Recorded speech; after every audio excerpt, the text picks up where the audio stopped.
Bonjour à tous, bienvenue sur la chaîne de Plancton Curieux. Donc comme tous les matins, revue des actualités qui m'ont intéressé, plus petite revue du marché. On commence par les actus. On va parler de Nvidia très rapidement parce qu'ils ont dépassé les 1000 milliards de dollars. Donc on avait parlé de Nvidia la semaine dernière qui avait fait des perfs assez impressionnantes. On va les voir rapidement ici. Regardez le graphique. On le voit sur un an, au plus bas on était en octobre du coup. 2022, ça valait 115 dollars sur les plus bas. Donc vous voyez, vous pouvez en avoir facilement à 120 on va dire. Et actuellement, ça vaut 401 dollars. C'est-à-dire que ça n'a pas fait x4, mais pas loin. Et ce, en l'espace de 6 mois. Un peu plus, 7 mois, 8 mois. C'est une perf qui est complètement dingue. Hein. Dans la crypto, c'est déjà vachement bien. Mais alors, dans la finance tradi, c'est complètement fou pour une entreprise en plus qui est quand même assez ancienne, qui est cotée depuis un certain temps, on peut le voir ici. Donc c'est quand même vraiment fou, sachant que l'action a vraiment commencé à décoller que là, dans les années 2015-2016, jusqu'à 2014, c'était possible d'en avoir autour de 5 dollars, donc imaginez la dinguerie, quoi. Donc voilà, c'est quand même notable, 1000 milliards de dollars, donc là ça vaut un peu moins, vous voyez, c'est 992 au moment où je fais la vidéo, mais c'est juste complètement fou. Donc ils viennent rejoindre un club privé, on va dire, hein, d'entreprises qui sont en fait dans cette situation-là. En fait, il y en a assez peu, on le voit ici, Microsoft, Amazon, Alphabet et Aramco, pardon, Saudi Aramco. Donc globalement, soit du GAFAM, soit du pétrole. Du coup, c'est beau pour Nvidia. Écoutez, ceux qui sont dedans, bien joué à vous. Pour le reste, on va revenir sur des informations un poil plus, disons, euh, propres à notre pays. Donc on va parler un peu de la France. On a eu les chiffres de l'inflation, c'est sympa d'en parler un petit peu. Donc rapidement, voilà. Pour le mois de mai, on est à apparemment 5,1 d'inflation sur un an. D'accord. Donc c'est pas 5,1 depuis qu'on a de l'inflation, c'est 5,1 sur un an, donc par rapport au mois de mai de l'année précédente. Sachant qu'en avril, on était à 5,9. Donc voilà, on est content parce que c'est une baisse, mais la réalité, c'est que pour le consommateur, c'est quand même pas fou hein, comme information, mais voilà, ça reste une news plutôt positive au vu du contexte. Pour le reste, on a quand même des valeurs qui sont très élevées, hein, 5% d'inflation, il me semble que c'est quand même assez important, et voilà, c'est une information notable. Maintenant que ça c'est dit, on va aller sur des informations crypto, hein, c'est quand même la thématique de la chaîne initialement. On va parler de la Chine aujourd'hui, parce que comme vous le savez, à partir de demain, Hong Kong devrait permettre le trading de certaines cryptos. On en a parlé la semaine dernière, la vidéo a beaucoup plu. Merci d'ailleurs à tous ceux qui se sont abonnés, tous ceux qui ont like la vidéo en question. Ici du coup, un article de Being Crypto qui retrace un petit peu l'histoire de la Chine et des cryptos. Donc je trouve que c'est sympa, on va le lire rapidement. Si vous voulez aller le voir plus en détail, n'hésitez pas à le faire par vous-même. Je passe l'intro, hein, on s'en fiche un petit peu. On va commencer tout de suite avec l'interdiction du coup des cryptos. Donc la Chine a imposé depuis longtemps des restrictions, ça c'est vrai. Première tentative de restriction, c'était en 2013, lorsque la Banque populaire de Chine a publié des règles interdisant aux institutions financières d'effectuer des transactions des monnaies virtuelles telles que Bitcoin. Vous voyez, les premières interdictions, elles ont 10 ans, ça a été assez rapide. Hein. En 2013, il n'y avait vraiment pas beaucoup de projets. Et c'est là qu'ont commencé à naître quand même les premiers forks de Bitcoin. Je crois que Dogecoin est arrivé dans cette période-là aussi. Donc c'est là où il y a dû avoir commencé à avoir de l'émulation, des gens qui se sont intéressés. Et du coup, le gouvernement chinois qui a dit, les gars, vous n'allez pas déconner, notamment les banquiers, là, vous allez vous calmer. Donc vous voyez, on a une première étape ici, ça date. Du coup, le stockage et l'envoi de crypto par les citoyens chinois n'était pas illégal à ce moment-là, hein, on voit, c'était juste pour les institutions bancaires. Donc la réglementation a simplement rendu l'accès aux crypto plus compliqué, mais c'était pas interdit, en tout cas pas en 2013. Donc c'était une première restriction qui faisait ralentir en fait les échanges de Bitcoin parce que c'était devenu un peu trop important. Bon, c'était apparemment possible de payer via Baidu, qui est un moteur de recherche. Donc ça c'est assez intéressant, vous voyez, il y avait déjà cette idée de transaction via un moteur de recherche en 2013, hein, donc c'est quand même notable. Donc effectivement là on voit le nombre en fait d'investissements dans la blockchain entre alors 2018-2022, malheureusement on n'a pas des données plus anciennes, donc depuis 2013 ça aurait été cool, mais on voit qu'effectivement c'est en nette baisse, hein. On passe ici de 461, donc on ne sait pas si c'est un nombre flat ou si c'est en milliers d'investissements, en centaines d'investissements, mais peu importe, ce qu'on voit c'est que la baisse est considérable, on est passé en l'espace de 4 ans, de 461 à 38 au premier du coup, premier semestre 2022, ce qui est quand même vraiment notable. On voit aussi du coup qu'on n'a pas des informations qui sont extrêmement récentes, parce que du coup on a toute la fin de 2022 et 2023 à prendre en compte. Mais bon, c'est déjà pas si mal, on va pas s'en plaindre, et au final on voit que c'est Statista 2023, donc ne soyons pas trop exigeants. En 2017, du coup, on nous dit bull run du marché crypto dans son ensemble. Les autorités chinoises ont imposé des sanctions accrues sur les échangeurs parce que globalement, les ICO, donc les Initial Coin Offering, donc c'est l'équivalent d'une IPO plus ou moins pour une action, hein. C'est le moment où en fait vous vendez des tokens, enfin vous êtes un projet, vous vendez des tokens au public pour lever de l'argent. Ça a explosé évidemment lors des bull runs, hein, parce que c'est le moment où tout le monde peut faire de l'argent, entre guillemets. C'est-à-dire que je sors un projet un peu what the fuck, n'importe quel projet sans fondat, mais juste avec un peu de marketing, je vous mets un token pas cher, et je récupère de l'argent dessus. Et voilà, c'est parti, les gens investissent, il y a une euphorie globale à cause du bull market, tout le monde veut gagner plus d'argent parce que tout le monde voit sur Twitter ses voisins, ses copains gagner de l'argent.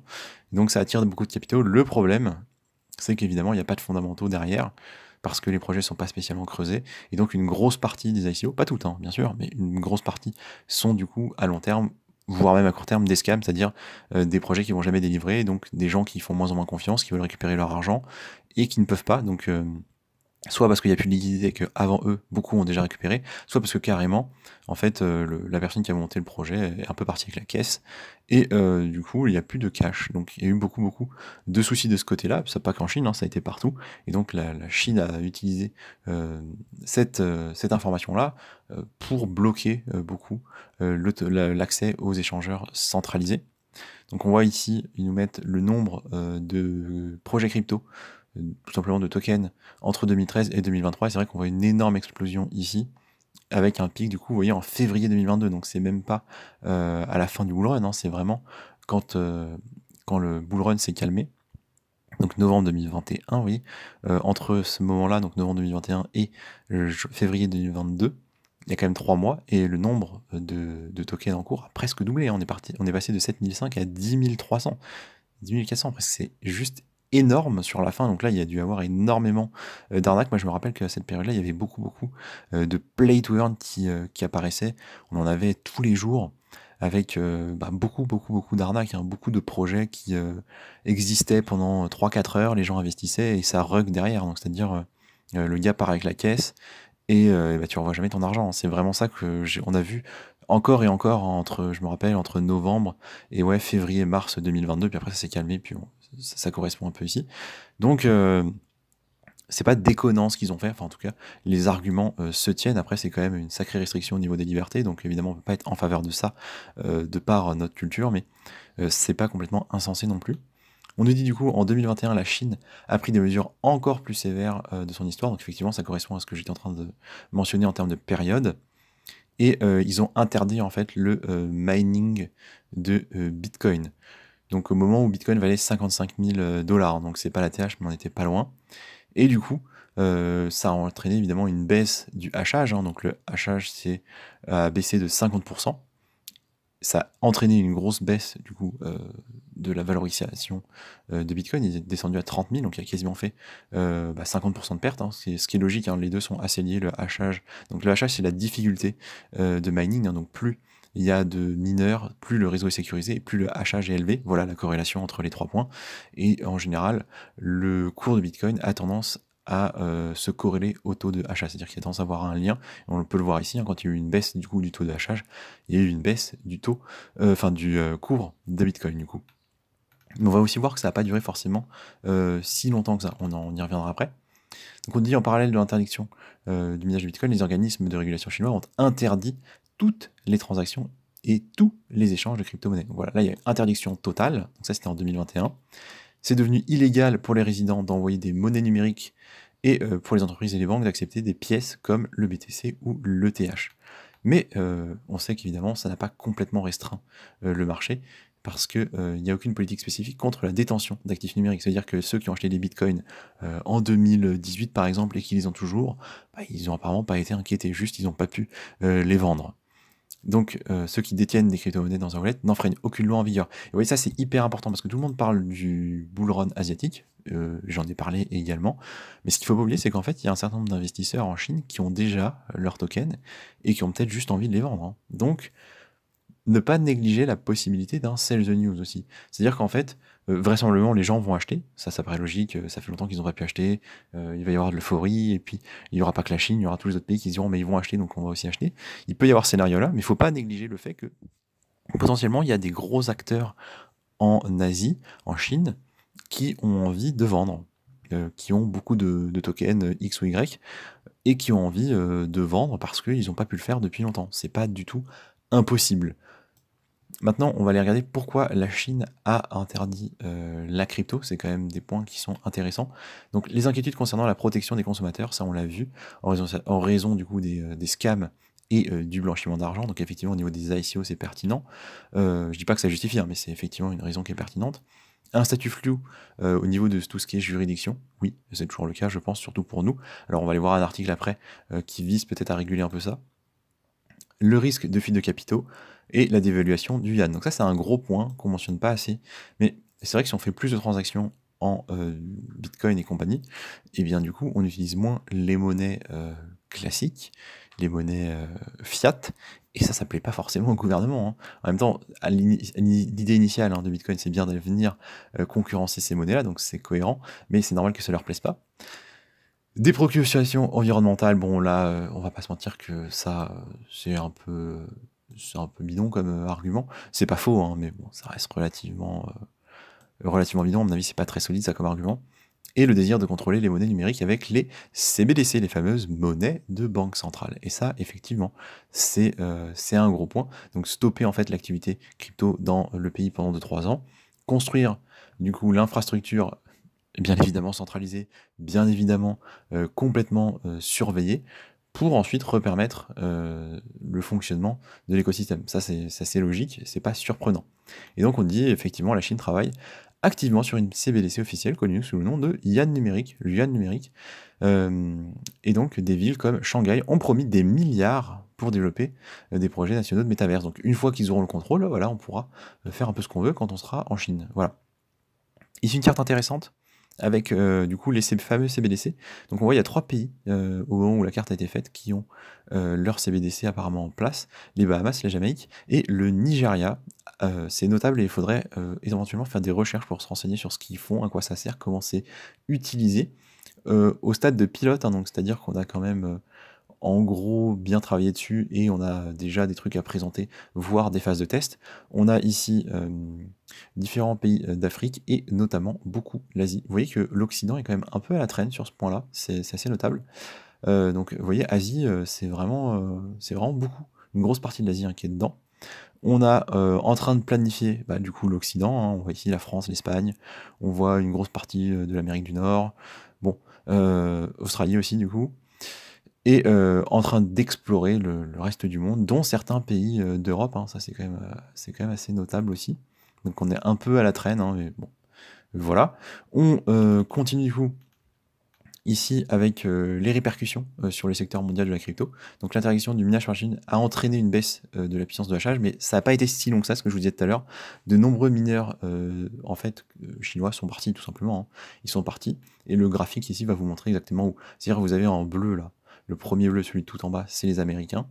Le gros bleu foncé presque noir, là, c'est la Chine. Donc vous le voyez, entre 2019 et 2020, on a, même jusqu'à 2021, en fait, jusqu'à l'interdiction, on peut le voir ici, l'essentiel des mineurs, ils sont en Chine. Et là, en fait, il y a une période là, de 2-3 mois où la Chine n'a plus aucun mineur, parce que du coup, ils se sont réorganisés. Il y a ceux qui sont restés. Donc vous voyez, ils ont recommencé à miner ici à partir d'octobre 2021.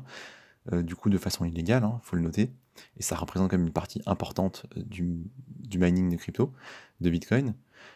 Par contre, qui a gagné? Les États-Unis. Vous voyez ici, les États-Unis ont commencé à prendre de la place, et ils sont de plus en plus grands, et maintenant on voit que janvier 2022, donc c'était quand même il y a 1 an et demi, les États-Unis, c'est plus d'un tiers de la puissance de hachage et de mining, du coup, globale pour Bitcoin. Donc on peut supposer qu'avec la réouverture, la Chine va reprendre de la place, vraisemblablement, c'est ce qui devrait arriver, mais qui en a profité? Tout simplement l'Amérique, et on voit en gris un peu le Kazakhstan, donc ça nous donne une bonne idée de où sont allés les mineurs chinois. Voilà, donc c'est globalement ce qu'ils disaient là. Est-ce que la Chine lève ses restrictions? Donc là, je trouve que les informations sont pas forcément super à jour, parce qu'on a vu deux choses, donc c'est moi qui vais compléter les informations qu'on a ici. La première, ils en parlent un peu, c'est qu'il y a un white paper qui est délivré, on va aller le voir ensemble. Et la deuxième, c'est que à partir de demain, normalement, on devrait avoir des possibilités d'achat et de vente via certains échangeurs à Hong Kong. Alors je rappelle que dernièrement, on n'avait pas encore la liste des échangeurs qui seraient autorisés, mais on peut supposer que potentiellement Binance va s'arranger pour prendre sa part dans tout cela. Moi, ça m'inquiète pas trop. Il y a un point ici qui est intéressant, ils nous disent le fait d'ouvrir les marchés à la Chine, donc ça va apporter potentiellement des capitaux et ça pourrait entraîner de la volatilité, je suis d'accord. Par contre, je pense que c'est une bonne nouvelle, hein, parce que pour le marché crypto, voilà, bon, il se passe pas non plus grand-chose. On est sur une journée de baisse, mais si on le prend sur le mois, vous le voyez, à part quelques valeurs qui ont soit surperformé, soit sous-performé, on est sur des choses un peu molles, donc un peu de volatilité, un peu d'engouement, ça nous ferait pas de mal, à mon avis. Donc, moi, ça me va. On va conclure cet article-là, on va passer au suivant rapidement pour voir ici que voilà, il y a eu le livre blanc de Pékin. Malheureusement, on ne l'a pas encore entre nos mains, en tout cas moi personnellement, je ne l'ai pas lu. Il y a un point que j'ai trouvé intéressant, donc on va aller rapidement. Je vous invite à lire l'article vous-même, il est sur le journal du coin si ça vous intéresse. On nous dit donc, à partir de cette année, le district de Chaiyang va investir jusqu'à 100 millions de yuan, donc 14 millions de dollars, dans des fonds spéciaux pour soutenir la construction de l'écosystème industriel Web3, de l'Internet 3. 14 millions, c'est pas non plus énorme, hein, mais c'est toujours ça de prix. Le point en fait que j'ai trouvé intéressant, je sais pas si je peux vous le retrouver là, c'est qu'apparemment dans le livre blanc, il ne mentionne pas les crypto-monnaies. C'est-à-dire qu'il parle de métaverse, il parle de Web3, il parle de NFT, mais voilà, Pékin fait attention de ne pas mélanger les cryptos et la technologie de la blockchain du Web3. Donc, c'est redit plusieurs fois dans l'article, ils ne mentionnent pas les cryptos dans leur livre blanc. Donc, attention, voilà, je vous l'ai retrouvé, c'est ici. On peut noter que dans l'intégralité du livre blanc, pas une seule fois le mot crypto-monnaie n'est explicitement cité. Donc, effectivement, il y a des chances quand même que Bitcoin ait un rôle, mais c'est pas, voilà, c'est pas très favorable aux cryptos, cette information-là. Ça devrait quand même mener à de l'engouement, et il y a quand même un gros lien. Mais voilà, les cryptos ne sont pas mentionnés, donc à prendre quand même avec des pincettes. Autre information sur la Chine, rapidement, donc comme vous le savez, on a parlé de la dette aux États-Unis. Ils ont explosé le plafond, c'était en janvier. Là, on est sur une situation où en fait ils vont avoir une situation plus ou moins illimitée jusqu'à 2025. Donc pendant 1 an et demi, ils font un peu ce qu'ils veulent. Concrètement, la note en fait des États-Unis a été baissée par une des grosses agences chinoises. Donc ils l'ont passé de AAA à AA+. Donc c'est une petite baisse qui est quand même cohérente parce que ils ont quand même une dette qui est à 112% du PIB, alors qu'en général, le AAA, il tourne plutôt autour des 36%. Donc c'était quand même pas incohérent, en plus avec les perspectives et l'inflation qui augmente en fait le poids, du coup, de la dette et surtout de son remboursement. Bon, il n'y a pas vraiment de remboursement, en fait, on génère juste plus de dette, mais voilà, ça aggrave la situation. Ils ont baissé la note, et même si pour nous, ça ne veut pas dire grand-chose, c'est quand même pas négligeable pour les marchés. Donc c'était intéressant de le mentionner. Maintenant que ça c'est dit, pour que la vidéo ne dure pas trop longtemps, je vais passer rapidement sur Binance, qui pourrait laisser les traders détenir une garantie en banque. Donc ça, c'est petite news rapide, mais vraiment pertinente à mon avis. Et donc c'est pour les incits, hein, donc c'est pour les banques et ce genre d'entités, permettre du coup à leurs traders, donc les traders des banques, d'avoir accès en fait à Binance avec des dépôts garantis sur des comptes bancaires. Donc ça veut dire qu'il y aurait un compte avec des euros, un compte avec des stablecoins, et les traders pourraient du coup faire du trading via Binance avec ce genre de garantie. Ce serait assez fou. Il faut savoir que c'est développé avec une banque suisse, ici Flobank, et une institution financière du Liechtenstein, hein, donc Bank Frick. Vraiment à suivre, c'est des grosses infos pour Binance, je trouve. Concernant du coup le marché crypto, bon on l'a vu rapidement tout à l'heure, hein, journée dans le rouge. Moi je vous ai dit pour le moment j'ai rien acheté. Si ça continue par contre on ira peut-être voir, il y aura peut-être des positions sympas à prendre. On peut voir quand même que sur le mois de mai du coup, on a eu, vu que là on est sur la clôture du mois de mai, hein, vraisemblablement, on a eu plutôt un mois dans le rouge. Vous avez vu que j'ai rien acheté, j'ai rien vendu. Et a priori c'est plutôt cohérent, hein, d'avoir suivi cette ligne directrice. Alors les plus bas étaient clairement ici, hein, plutôt autour de la mi-mai, on le voit sur Matic, on le voit, non FTM c'était plutôt maintenant, mais on le voit sur un certain nombre de projets. Là d'ailleurs on revient par exemple sur Optimisme. c'était cohérent de pas acheter du coup, donc ça me va d'avoir juste passé un mois qui malheureusement était ennuyeux, mais il y a des fois où c'est comme ça sur le marché. Donc voilà, il n'y a pas d'émulation, il n'y a pas de on achète ci, on vend ça. Il se passe pas grand-chose, mais c'est aussi ça la vie d'investisseur. Donc écoutez, pour le moment, on attend. Petite info, je ferai certainement une deuxième vidéo dans la journée sur iDoge. Ça m'a été demandé en commentaire il y a quelques jours. Je pense ne pas avoir besoin de passer beaucoup de temps pour analyser le projet que j'ai commencé déjà à creuser. Donc vraisemblablement, vous aurez la vidéo qui sortira en fin de journée. Voilà, merci de m'avoir écouté. Si vous avez plu, écoutez, si ça vous a plu et que vous avez suivi jusque-là, écoutez, n'hésitez pas à liker, vous abonner, ça aide beaucoup. Et je vous dis à tout à l'heure, du coup, pour la vidéo sur iDoge. Je vous souhaite une bonne journée.